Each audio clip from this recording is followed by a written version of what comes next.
সন্তান তার চোখ দিয়ে দেখে, তার চোখ দিয়েই শোনে। আপনি যখন আপনার বাচ্চাকে বলবেন সুন্দর এটা বলে হাসি দিবেন, সে বুঝবে যে সুন্দর এটা হচ্ছে ভালো বোঝায়। আবার যখন বলবেন পচা এটা বলে যখন আপনি একটা খারাপ এক্সপ্রেশন দিবেন, তখন সে বুঝবে পচা শব্দটা খারাপ বোঝায়। তো এভাবে আপনি যখন যেটা করছেন তখন সে সেটা দেখছে। বাচ্চারা যে আমাদেরকে কত ভাবে, কত ডিপলি অবজার্ভ করে, এটা আমরা ছোট্ট ছোট্ট বিষয় দিয়ে বুঝতে পারি। যেরকম ধরেন আপনি নামাজ পড়েন, নামাজের শেষ বৈঠকে আপনি যখন তাশাহুদ পড়েন তখন যদি আপনি আঙ্গুলটা উঁচু করেন তাহলে আপনার দেখবেন, খেয়াল করবেন যে আপনার বাচ্চাও তার আঙ্গুলটা মানে উঁচু করছে। হ্যাঁ, আশহাদু আল্লা ইলাহা বলার সময় আমরা আঙ্গুল উঁচু করি।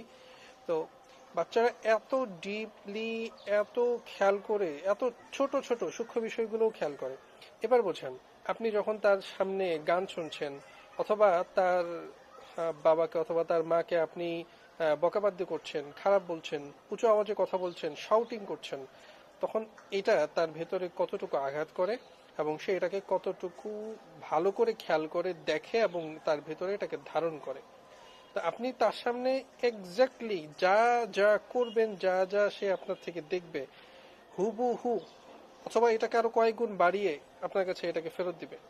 তা আপনি সন্তান থেকে যা দেখতে চান তার সামনে আপনাকে সেগুলোই করতে হবে।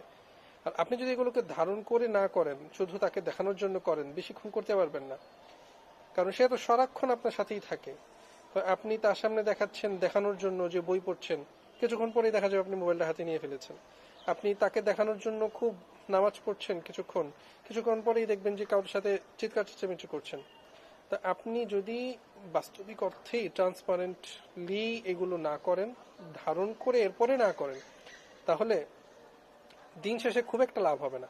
তাকে দেখানোর জন্য বিশেষ কাজ হবে না। আপনি আদতে যা করেন সেগুলোই সে দেখবে। তো সে যা দেখবে তাই করবে।